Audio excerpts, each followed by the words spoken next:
Hi friend, welcome to alpha TGS. Alpha TGS में आपका स्वागत है। तो आज हम पढ़ेंगे फंडामेंटल राइट्स।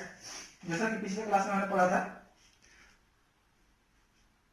अनुच्छेद 20 पढ़े थे, तो आज अनुच्छेद 21 से शुरू कर देंगे। आर्ट 21 में क्या क्या है? आर्ट 20 जो निर्भर करता है, इंगित करता है आर्ट 21 अर्थात अनुच्छेद 21। इसमें कहा गया है प्राण एवं दैहिक स्वतंत्रता। प्राण एवं दैहिक स्वतंत्रता, ठीक है। हम जानते हैं कि फंडामेंटल राइट्स कितने हैं? फंडामेंटल राइट्स 3 है। पहला तो समता का अधिकार, स्वतंत्रता का अधिकार। तो स्वतंत्रता का अधिकार कौन सा पढ़ रहे हैं? प्राण एवं दैहिक स्वतंत्रता। तो जो है इसमें क्या है?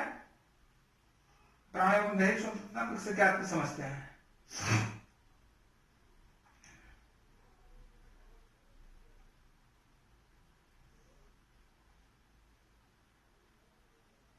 बताएं। इसमें है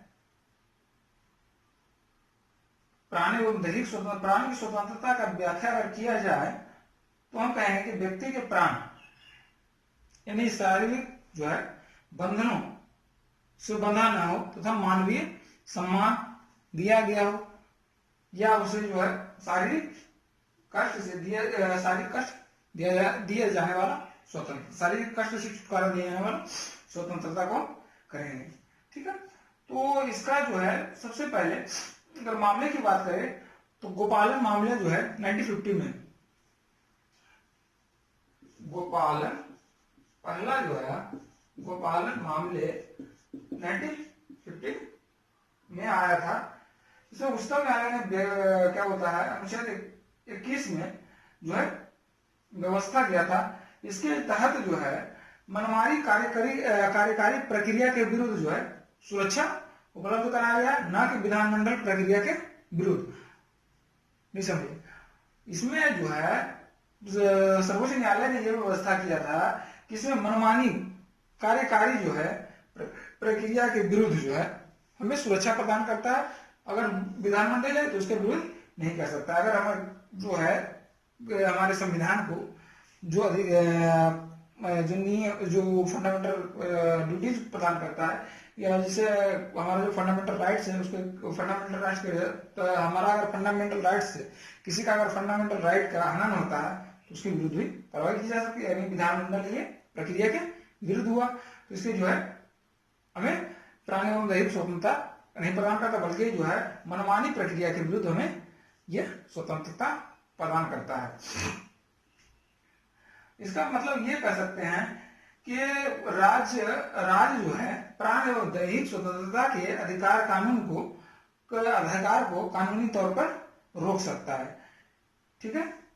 इसीलिए जो है अनुच्छेद में कहा गया है, संविधान में कहा गया है विधि द्वारा स्थापित प्रक्रिया के तहत, विधि द्वारा स्थापित प्रक्रिया के तहत, राइट। तो उच्चतम न्यायालय ने जो है उच्चतम न्यायालय जिसको कहते हैं सर्वोच्च न्यायालय अनुच्छेद 21 के भाग के रूप में जो है कुछ अधिकार दिए हैं। जैसे हम अगर उसको डिस्क्राइब करें, उसको व्याख्या करें तो पहले क्या हुआ? मानवीय प्रतिष्ठा के साथ जीने का अधिकार, उसके बाद स्वच्छ पर्यावरण का अधिकार, जीवन की रक्षा का अधिकार, निजता का अधिकार, आश्रय का अधिकार, स्वास्थ्य का अधिकार, 14 वर्ष तक उम्र तक का निःशुल्क शिक्षा का अधिकार, निःशुल्क कानूनी सहायता का अधिकार, अकेले कारावास में बंद होने के विरुद्ध अधिकार, ठीक है। अर्थात जो है कारावास में अकेले बंद नहीं कर सकता है।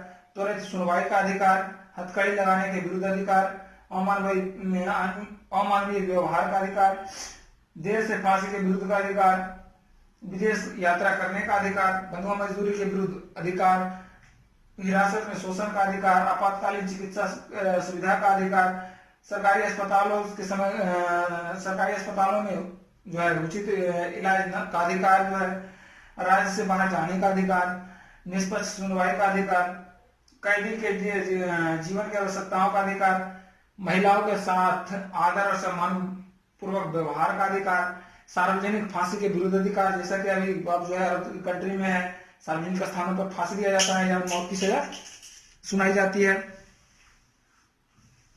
ठीक है, उसके बाद जो है अगर और बात करें तो सुनवाई का अधिकार है, सूचना का अधिकार है, right to act, right to information, प्रतिष्ठा का अधिकार है, दोष सिद्धि के मामले में न्यायालय आदेश से अपील कर सकता है, सामाजिक सुरक्षा तथा परिवार के संरक्षण का अधिकार है, सामाजिक और आर्थिक न्याय के सशक्तिकरण का अधिकार है।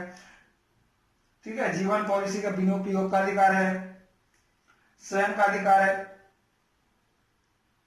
उसके बाद अगर शोर प्रदूषण का अधिकार है, शोर प्रदूषण से मुक्ति का अधिकार, जैसा कहता है कि अभी रूल भी है कि 10 बजे के बाद जो आप डीजे नहीं चला सकते हैं, पटाखे नहीं फोड़ सकते आदि, जैसे शोर प्रदूषण का अधिकार हुआ। बिजली का अधिकार, जो अभी बिजली जो है विद्युत हमारा जो है जीवन का प्रमुख अंग बन चुका है, प्रमुख हिस्सा बन चुका है, तो उसका अधिकार है। ठीक है, उसके बाद आता है शिक्षा का अधिकार। अच्छा, एक चीज और, अनुच्छेद 20 और 21 पिछले में बताए थे, अनुच्छेद 20 और 21 किसी भी जो है कोई भी अगर आपातकालीन लागू हो तो ये दोनों अनुच्छेद रद्द नहीं हो सकता, ये दोनों अनुच्छेद निलंबित नहीं हो सकता, यानी सभी अधिकार अगर निलंबित कर दिया जाए आपातकाल के दौरान, लेकिन अनुच्छेद 20 और अनुच्छेद 21 दोष सिद्धि का अधिकार और प्राण एवं दैहिक स्वतंत्रता का अधिकार को रद्द नहीं किया जा सकता है। अनुच्छेद जो है 21 के क में, अनुच्छेद 21 के क में जो है शिक्षा के अधिकार का वर्णन किया गया है। शिक्षा का अधिकार, शिक्षा के अधिकार का वर्णन किया गया है। ठीक है, अर्थात जो है हमें 6 से 14 वर्ष के बच्चों को,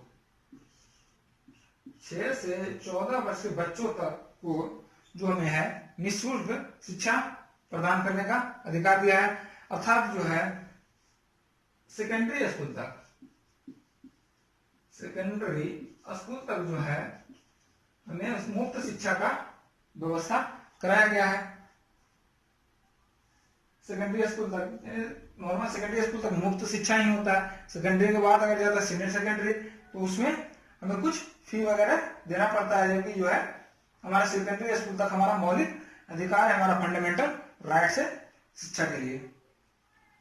ठीक है, अगर इस मामले में अगर कोई ये कहता है कि नहीं, अगर शिक्षा नहीं है, तो हमें जो 86 में अनुसंधान संशोधन संविधान 86 में संविधान संशोधन के 2002 के अंतर्गत जो है इसकी व्यवस्था की गई थी। ठीक है, यह संशोधन जो है 86 में संविधान संशोधन, 86 में संविधान संशोधन कब किया गया? 2002। 86 में संविधान संशोधन के तहत बहुत सारे जो है शिक्षा का अधिकार जो 6 से 14 वर्ष किया गया, तो बहुत सारे जो है लक्ष्य बनाया गया, बहुत सारे जो है आयोग बनाए, बहुत सारे उसको कमिटी बनाया गया, और जिसके तहत जो है शिक्षा को बढ़ाया गया। ठीक है, इसी संशोधन से पहले जो था संविधान के भाग 4 में अनुच्छेद 45 में, इसके पहले भी जो था संविधान के भाग 4, याद रखिएगा भाग 4 आर्ट 45। ठीक है, आर्ट 45 दोनों में अंतर ये है, आर्ट 21 और अब 21 के क, अनुच्छेद 21 के क और अनुच्छेद 45, ये दोनों ध्यान रखिएगा, दोनों में अक्सर कंफ्यूजन होता है। अगर मैथ्स का क्वेश्चन दिया है कि अनुच्छेद 45 और अनुच्छेद 21 के क में वर्णित शिक्षा का अधिकार का जो है व्याख्या सहित अंतर स्पष्ट किया जाए तो इसका जो है सबसे बड़ी चीज अनुच्छेद 21 के क में जो दिया गया शिक्षा के अधिकार दिया गया है। यानी जो है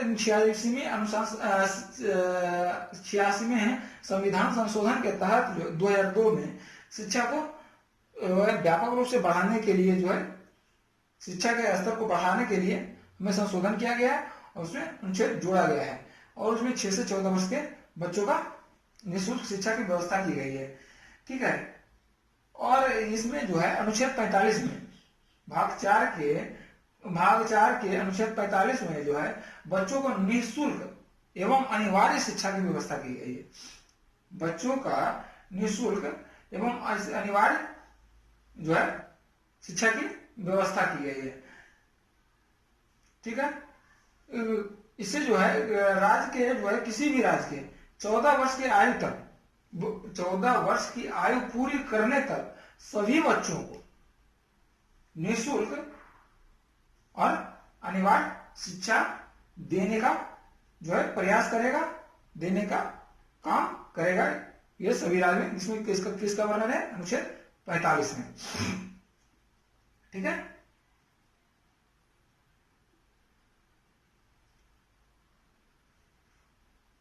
उसके बाद जो है निरोध एवं गिरफ्तारी के संरक्षण का अधिकार।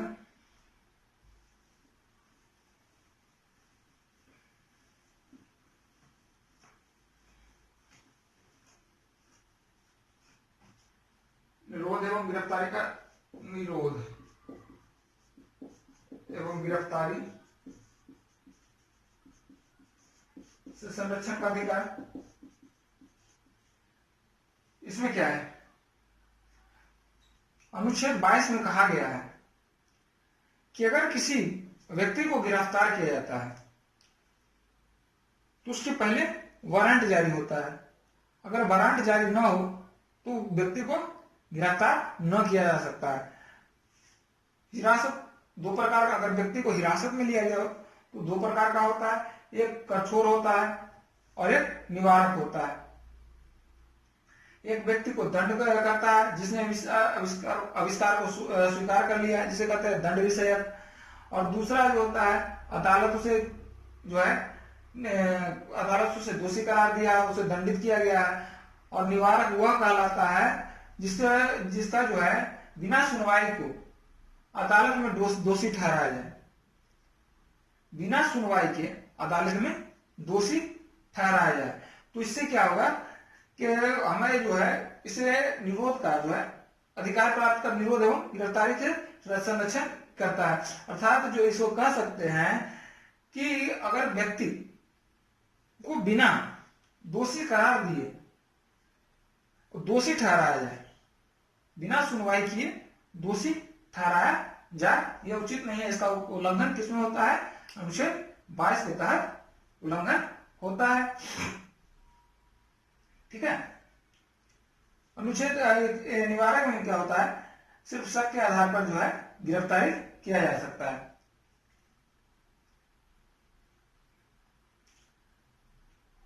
राइट,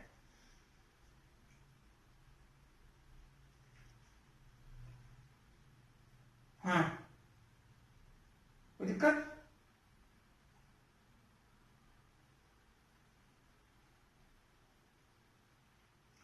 उसके बाद आ जाएंगे शोषण के विरुद्ध अधिकार।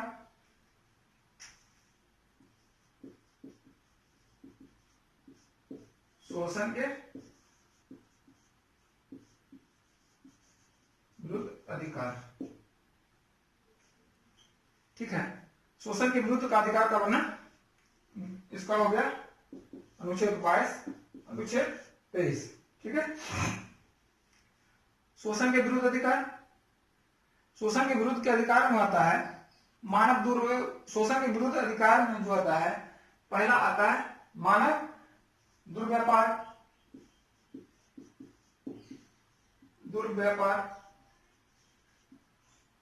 व्यापार या बलात्सरम, जिसको कहते हैं जबरदस्ती जो है काम कराना। इसका वर्णन अनुच्छेद समता का अधिकार स्वतंत्रता का अधिकार, शोषण के विरुद्ध अधिकार। ठीक है, तो इसमें क्या कहेंगे, बलात्श्रम, बलात्श्रम किसको कहते हैं, अनुच्छेद 23 जो है बलात्श्रम पर निर्भर क्या बोलता है, नियंत्रित करता है, उसमें क्या रोकता है, बलात्श्रम को रोकता है।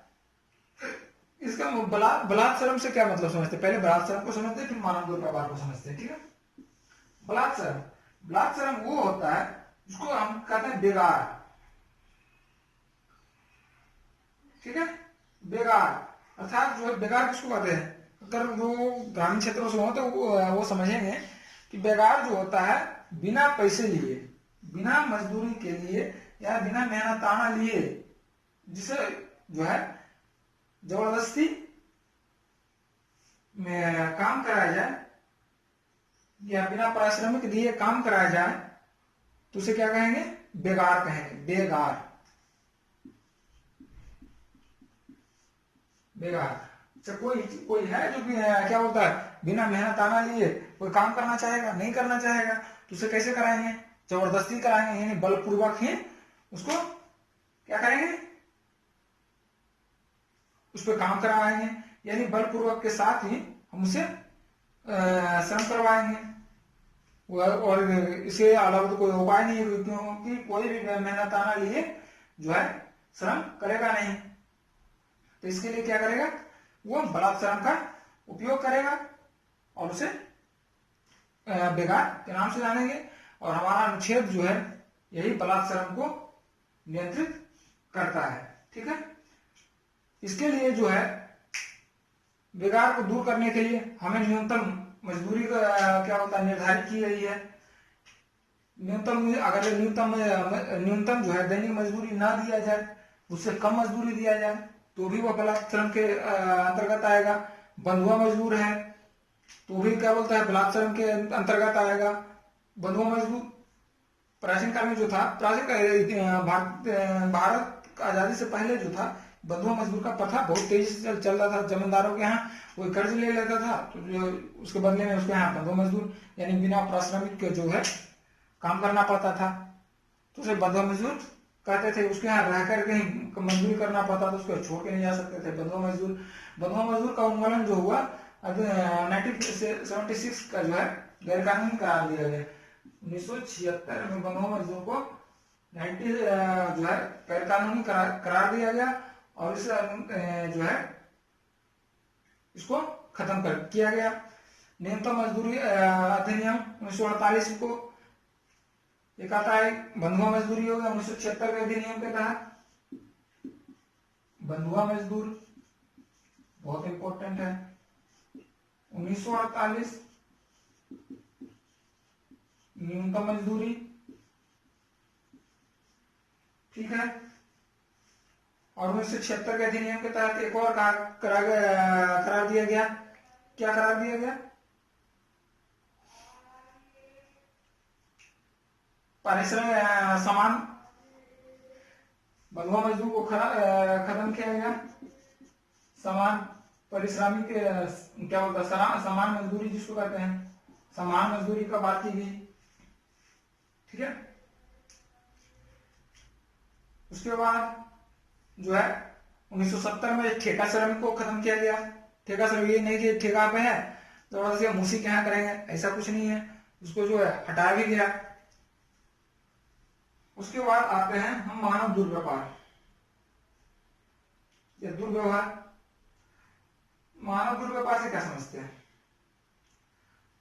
जो मानव व्यापार था पहले का जो था जानवरों के जैसा, जानवरों या वस्तुओं के जैसा जो है पुरुष, स्त्री और बच्चे को खरीद बिक्री किया जाता था, खरीदा जाता था, सामान के रूप में बिक्री किया जाता था, उसको देखा जाता था, परखा जाता था और सामान की तरह बिल्कुल जैसे ये कोई वस्तु है उसी तरह से स्त्री हो, पुरुष हो या बच्चे हो, उसको खरीदा बेचा जाता था।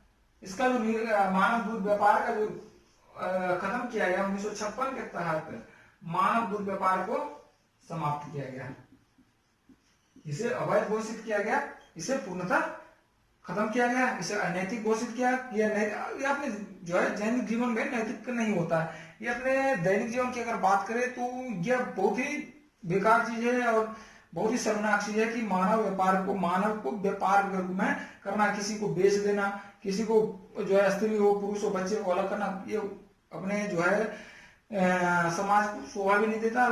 लेकिन पहले जो था यह पूरा प्रचलित था। 1956 के अधिनियम के तहत इसको समाप्त कर दिया, जिसको कहते हैं अनैतिक दुर्व्यापार अधिनियम। इसको कहते हैं अनैतिक दुर्व्यापार अधिनियम। इसमें एक और आता था, महिला और बच्चों को सबसे ज्यादा करता था। महिला और बच्चों को जो है प्रशिक्षण के लिए बेचा जाता, वेश्यावृत्ति के लिए बेचा जाता था। उसके बाद आता था वेश्यावृत्ति का एक और रूप था देवदासी। ठीक है, देवदासी के रूप में भी करता था, वो भी एक ऐसी वेश्यावृत्ति के रूप में ही था। और इसको जो है बड़े घराने के लोग करते थे, और जैसे महंत होता था मठ का, वो सबसे ज्यादा वही जो है देवदासी का इसमें धकेलता था। उसके बाद हो गया दास। दास भी जो था, दास जिसको कहते हैं नौकर। नौकर जो है कि आपको छोड़ के जा सकता था, कहीं भी कर सकता था, लेकिन दास जो होता था परमानेंट पीढ़ी दर पीढ़ी उसी के यहाँ लगाया जाता था, उसको दास कहा जाता था। ऐसे कृत्यों को जो है मानव दुर्व्यापार किया गया और इसे दंडित किया गया, और इसको जो है दंडित करने का प्रावधान किया गया। अगर किसी के यहाँ जो है इस तरह का घटनाएं होती है, आज भी वैसे नहीं है कि आज भी नहीं हो रहा, आज भी ऐसी घटनाएं हो रहा है। जैसे आता है ह्यूमन ट्रैफिकिंग, जो अभी भारत में सब बहुत ज्यादा जो है बढ़ चढ़ के ये व्यापार बना हुआ है ह्यूमन ट्रैफिकिंग का। ठीक है, तो इसको जो है 1956 के मानव जो है मानव अनैतिक दुर्व्यापार के अधिनियम के तहत खत्म किया गया। ठीक है,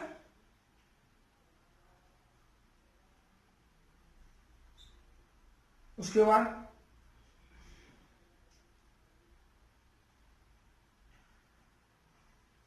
इसमें कुछ दिक्कत 1976 बंधुआ मजदूर को समाप्त किया गया। इसके तहत 1948 न्यूनतम मजदूरी, 1956 मानव दुर्व्यापार को खत्म किया गया।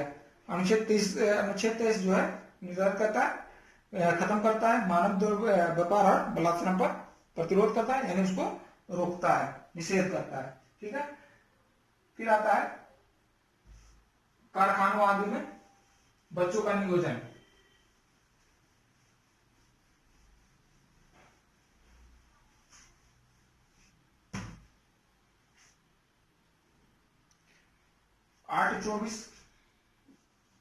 अनुच्छेद 24 कारखानों आदि में बच्चों का नियोजन। बच्चों का नियोजन, ठीक है। तो कारखाना हो, फैक्ट्री हो या अन्य उद्योग जिसमें संकट हो, अन्य उद्योग जिसमें संकट हो, जैसे कि निर्माण कार्य भी है, उसमें भी संकट है। या क्या होता है रेल कार्य हो, रेल की पटरी बिछाना, उसमें भी अभी ठेके का मजदूर लगता है, उसमें भी जो है 14 वर्ष से कम उम्र के बच्चों को नियोजन प्रतिषेध है। 14 वर्ष से कम उम्र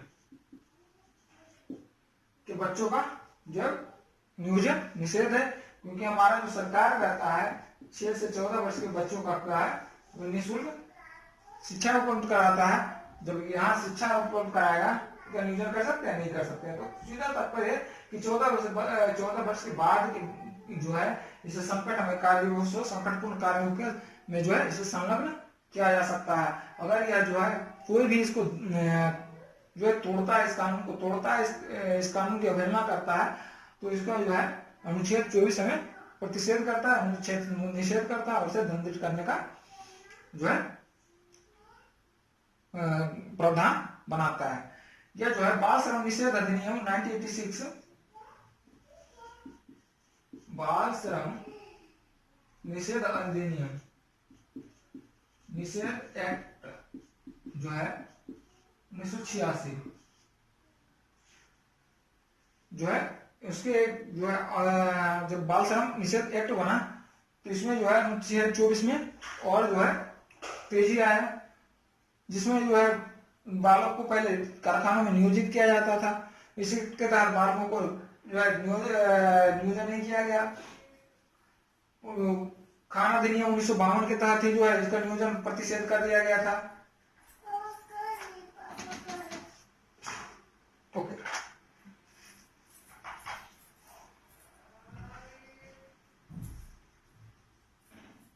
उसके बाद है मोटर वाहन जो है मोटर वाहन वाले प्रशिक्षु है, तो अगर कोई लाइसेंस ड्राइविंग लाइसेंस देने की बात किया जाए तो उसे भी क्या बोलता है समाप्त किया गया। किसके तहत? 14 वर्ष से कम बच्चों उम्र के बच्चों को जो है नहीं दिया जा सकता है या प्रशिक्षण ही नहीं दिया जा सकता है। ठीक है,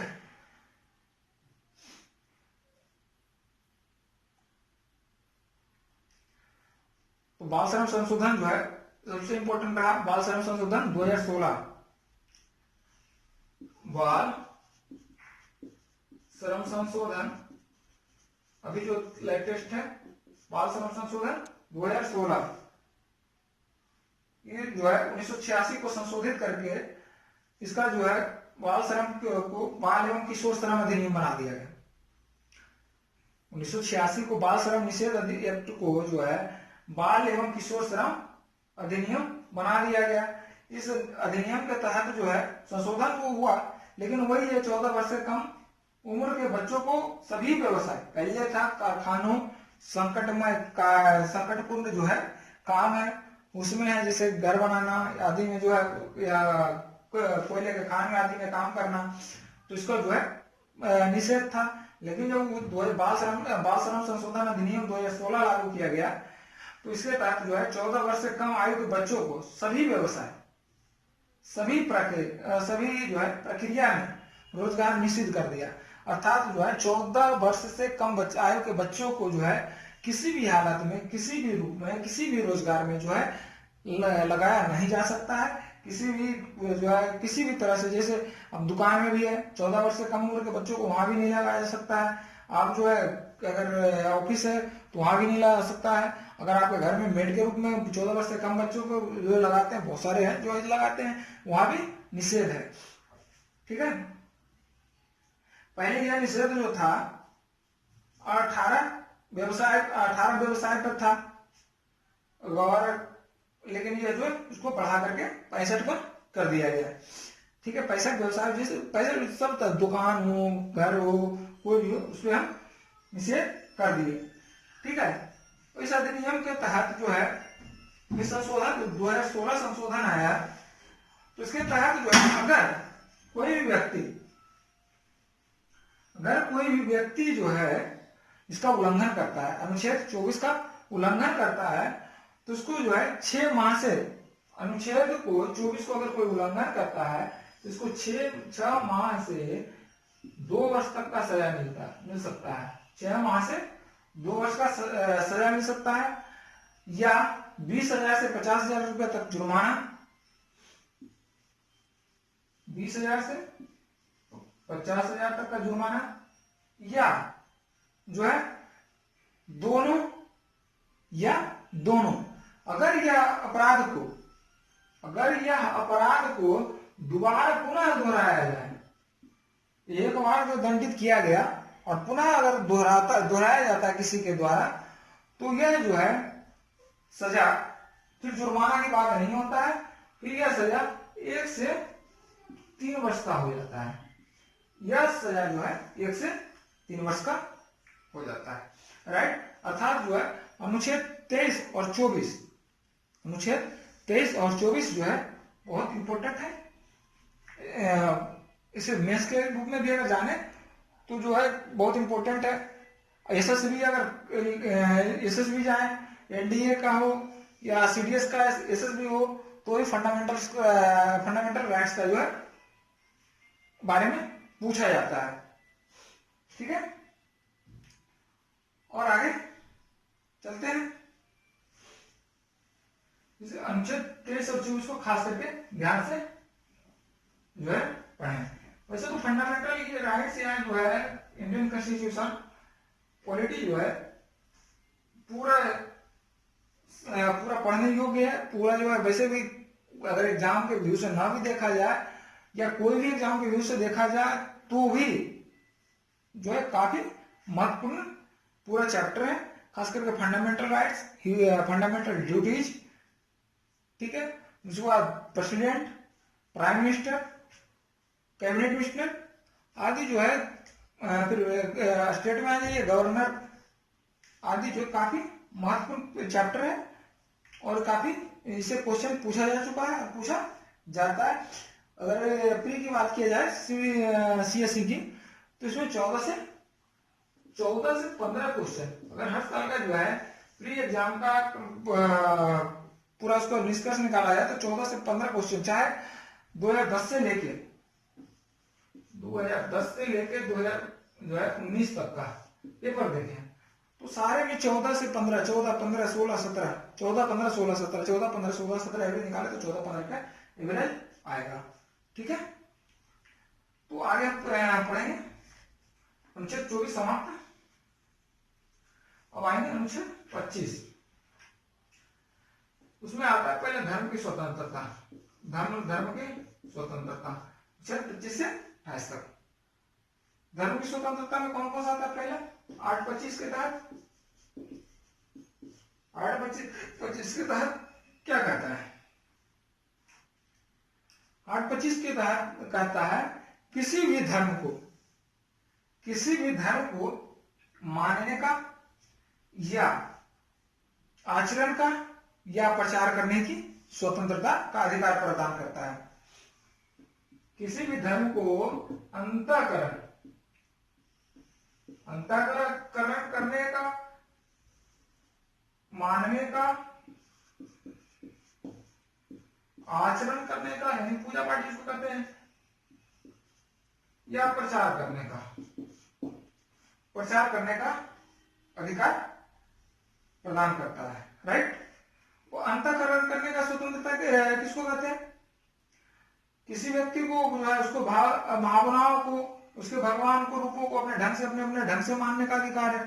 जैसे कोई अल्लाह के रूप में मानता है, कोई भगवान के रूप में मानता है, कोई यीशु के रूप में मानता है, कोई गुरु के रूप में मानता है, जिसको कहते हैं अंतःकरण करने का अधिकार। कोई ये नहीं कहेगा जबरदस्ती कि नहीं भाई तुम मुस्लिम बनो, नहीं कोई हिंदू बनो, नहीं कोई सिख बनो। अर्थात जो है इससे जो है अंतःकरण का मतलब है कि हमारे जो है, हमारा जो मन है, हमारी जो आत्मा है, वही हम अपने ढंग से अपने भगवान को मानेंगे, ठीक है।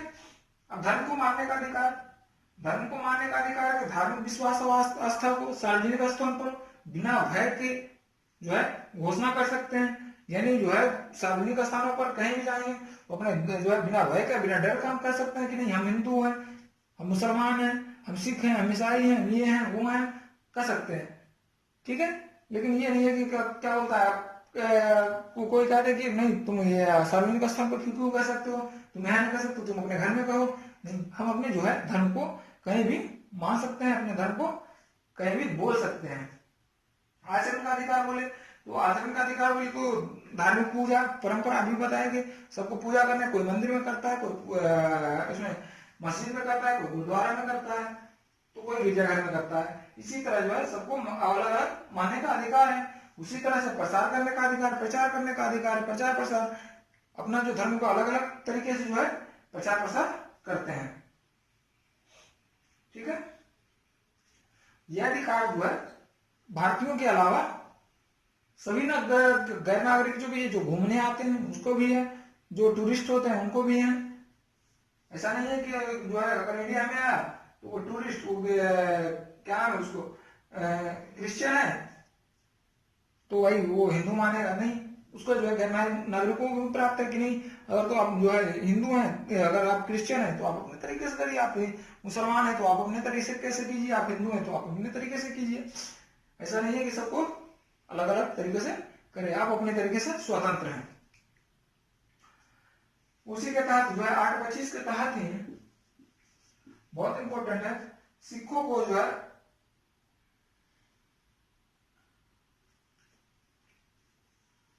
अब उसमें कुछ वस्तु रखने के लिए दिया गया है। धर्म की स्वतंत्रता, क्योंकि उसके धर्म में संतुष्टि पहले कृपान धारण करना, कृपान धारण करना या कृपान लेकर चलना। ठीक है, ये अनुच्छेद 25 के तहत ही है कि सिख जो है कृपान या जो है अपना साथ में लेकर चलते हैं, कहीं भी भ्रमण कर सकते हैं। ये जो है उनके धर्म में निहित है। यह धर्म की स्वतंत्रता का जो है अधिकार का पालन करते हुए इसको जो है अनुच्छेद 25 प्रदान करता है कि आप अपने साथ कृपान ले जा सकते हैं, धारण कर सकते हैं। ठीक है, उसके बाद आता है अनुच्छेद 26।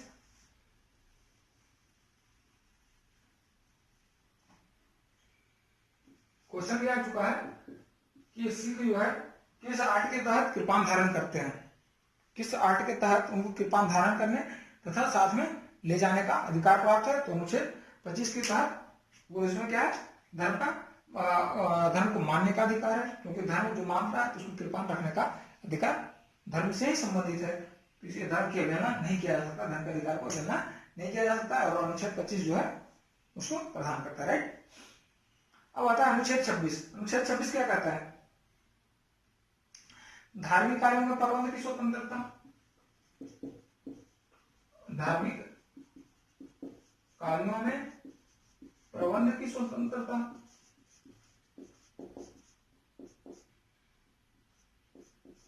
स्वतंत्रता इसे क्या समझते हैं,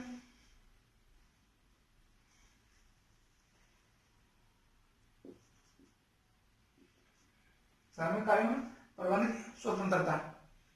इसमें क्या है, वो अपना कोई अगर धार्मिक कार्य कर रहे हैं, धार्मिक आयोजन कर रहे हैं, धार्मिक सम्मेलन कर रहे हैं, तो इसमें जो है हमारा जो है अनुच्छेद 26 जो है यह प्रदान करता है कि जो है हम अपने धार्मिक कार्य, जैसे कोई मूर्ति पूजा हो रहा है, धार्मिक सम्मेलन हो रहा है, संस्था हो रहा है, तो उसमें जो है यह इसकी स्वतंत्रता प्राप्त करता है। अपने धर्म विषय कार्यों का प्रबंध जो है करता है, जैसे हम कोई बाहर सार्वजनिक स्थलों पे अपना धार्मिक कार्य करते हैं, तो यह जो है अनुच्छेद 26 हमें प्रदान करता है, स्वतंत्रता प्रदान करता है कि आप अपने जो है धर्म को कार्य की प्रबंध करें, या जो है जैसे हम मंदिर में लाउड स्पीकर बजा के जो है, या मस्जिद में जो है लाउड स्पीकर लगा के करते हैं, तो ये जो है धार्मिक कार्य का प्रबंध है, जिससे जो है अनुच्छेद 26 प्रदान करता है। कहा गया अनुच्छेद 25 जहां व्यक्तिगत अधिकारों की गारंटी देता है, अनुच्छेद 25 जहां व्यक्तिगत अधिकारों का जो गारंटी देता है, वही अनुच्छेद 26 धार्मिक संप्रदाय या उसके अनुभागों को अधिकार प्रदान करता है। अगर हमें 25 जो है धार्मिक स्वतंत्रता, व्यक्तिगत पर्सनल स्वतंत्रता जो है स्वतंत्रता की गारंटी देता है, अनुच्छेद जो है 25 ये कहता है कि आप जो है अपनी स्वतंत्र धर्म को मानने का जो है अधिकार है, पूर्णता आपको प्रचार करने का भी अधिकार है। तो अनुच्छेद वही 26 है कि जब आप अपने धर्म को मान रहे हो तो आप इसके कार्य को, इसमें जो आपको जो जिस तरह से करने का आयोजन करने का है, इसको विस्तार करने का है, तो आप अपने कर सकते हैं। 26 जो है धार्मिक संप्रदाय के या उसके अनुभाग को जो है अधिकार प्रदान करता है। दूसरे शब्दों में यह कह सकता है, अगर दूसरे शब्दों में बात करें या दूसरे तरीके से बात करें तो कैसे कह सकते हैं, दूसरे शब्दों में अगर बात करें तो कह सकते हैं कि अनुच्छेद 25 हमें व्यक्तिगत यानी पर्सनल स्वतंत्रता प्राप्त करता है, इसमें कोई पर्सनल स्वतंत्रता की, धार्मिक स्वतंत्रता की गारंटी देता है, इसमें कोई दया नहीं। और अनुच्छेद 26 जो है सामूहिक रूप से करता है, धार्मिक जो प्रबंध कब करेंगे, सामूहिक रूप में करेंगे, ना कि अकेला करेंगे। धार्मिक स्वतंत्र जो सम्मेलन होगा, जो भी होगा, कार्य होगा, उसे सामूहिक रूप से, यानी अनुच्छेद जो है अनुच्छेद 25 पर्सनल, अनुच्छेद 26 सामूहिक रूप में स्वतंत्रता प्रदान करता है। ठीक है,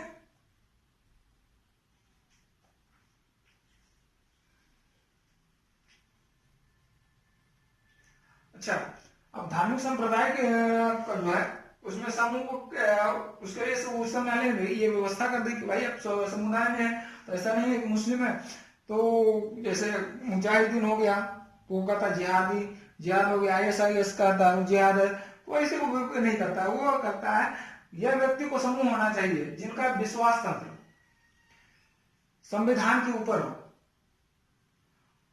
और आध्यात्मिक दृष्टि से अनुकूल हो। ऐसा ना हो कि किसी धर्म की अवहेलना करे और अपने धर्म का प्रचार करे, ये नहीं हो सकता। इसका जो है संगठन का मान्य रूप होना चाहिए, रजिस्टर्ड होना चाहिए, समान रूप से संगठन होना चाहिए, या विशिष्ट नाम भी होना चाहिए। इसके लिए विशिष्ट नाम होना चाहिए। जैसे अगर कहें तो रामकृष्ण मिशन समुदाय संप्रदाय, आनंद मार्ग संप्रदाय है, अरविंदो सोसाइटी हो गया, आदि जो है एक समुदाय है। ठीक है। अब आता है अनुच्छेद 27 827। अध्ययन वाला पूरा खत्म कर देंगे, उसके बाद जो है एक बार बचेगा, उसको हम नेक्स्ट क्लास में पढ़ेंगे। ठीक है। तो है अनुच्छेद 27 क्या करता है?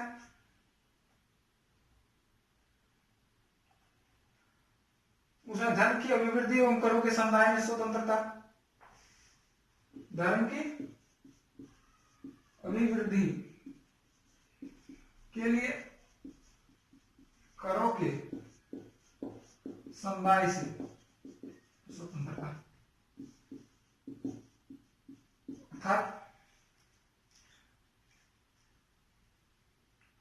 अर्थात पहले क्या था, जजिया कर लिया जाता था, जजिया और जकात जैस गैर मुसलमानों से, जजिया हिंदू से। लेकिन जो है अनुच्छेद ये 27 प्रदान करता है कि आपके धर्म के पोषण के लिए, आपके धर्म को आगे बढ़ाने के लिए, आपके धर्म को प्रचार प्रसार करने के लिए आपसे कोई भी कर के रूप में कोई भी टैक्स नहीं वसूला जाएगा। आपसे कोई भी टैक्स नहीं वसूला जाएगा। ये जो है आपको टैक्स मुक्त करता है। किसी धर्म के प्रचार प्रसार के लिए ये पूरा टैक्स मुक्त करता है। 828 करें, धार्मिक शिक्षा में उपस्थित होने का स्वतंत्रता, धार्मिक शिक्षा में उपस्थित होने का स्वतंत्रता, राइट। इसमें क्या कहता है?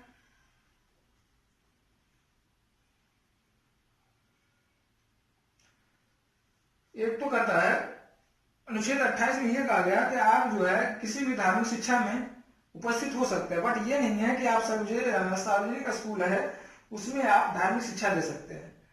धार्मिक शिक्षा आप जो है किसी अन्य जगह पे दे सकते हैं, किसी आप अपने जो है समूह में दे सकते हैं, न कि सार्वजनिक स्थान हिंदू मुस्लिम सिख और ईसाई सभी के लिए समान रूप से है।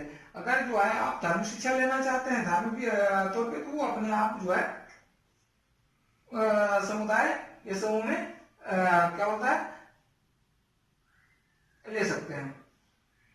ठीक है।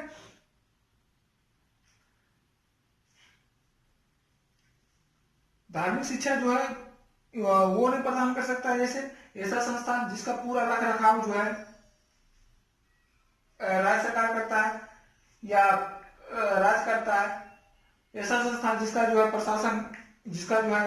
प्रशासन यानी जिसका डीन जो होता है वो राज्य सरकार से नियोजित होता है, या राज्य द्वारा मान्यता प्राप्त संस्थान जो होता है आदि में जो है, या राज्य जो स्कूल या कॉलेज राज्य द्वारा वित्तीय सहायता प्रदान करता है, तो उसमें धार्मिक शिक्षा नहीं दिया जा सकता। धार्मिक शिक्षा की अनुमति नहीं है। अगर स्वेच्छा से कोई कहता है कि धार्मिक शिक्षा दिया जाए कोई भी संस्था, तो उसमें दिया जा सकता है, लेकिन ये नहीं है बाध्य कि उसमें दिया जा सकता है।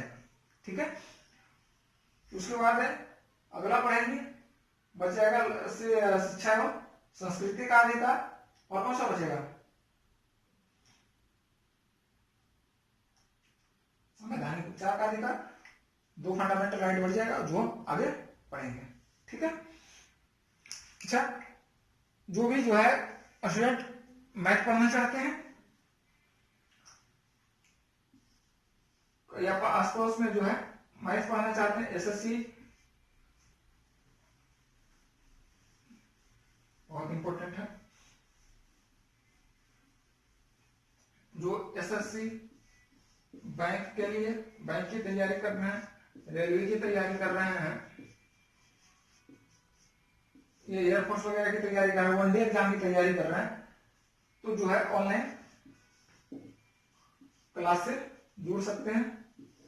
और ये जो है अपना जो है व्हाट्सएप पे अपना डिटेल भेजें, क्लास जल्दी ही शुरू होने वाला है, राइट। तो किसी कोई भी अगर आपके पास बहुत कम फी पर ये जो है क्लास उपलब्ध होगा, खास करके उन लड़कों के लिए जो है वित्तीय रूप से अच्छा हो, ग्रामीण क्षेत्रों से हो, उनके लिए खास की सुविधा है। तो आप जो है उसको बताएं उसको, ताकि वो भी जो है आकर के शिक्षा ग्रहण कर सके। ठीक है, शिक्षित रहने का मतलब ये नहीं है कि जो है हम शिक्षित हो गए और दूसरे को अशिक्षित रह गए। शिक्षित होने का मतलब ये है कि हम अपने शिक्षित होने के साथ साथ जो है दूसरे लोगों को भी शिक्षित करें, कम से कम दो लोगों को शिक्षित करें, या शिक्षा प्रदान करने में या उसको आगे बढ़ने में मदद करें। अगर बढ़ने में मदद नहीं कर सकते तो रास्ता बता सकते कि भाई यहाँ आप जो है जा सकते हो, आपको वहां से मदद मिल जाएगा। ठीक है, तो आप ये जरूर करें, राइट। धन्यवाद।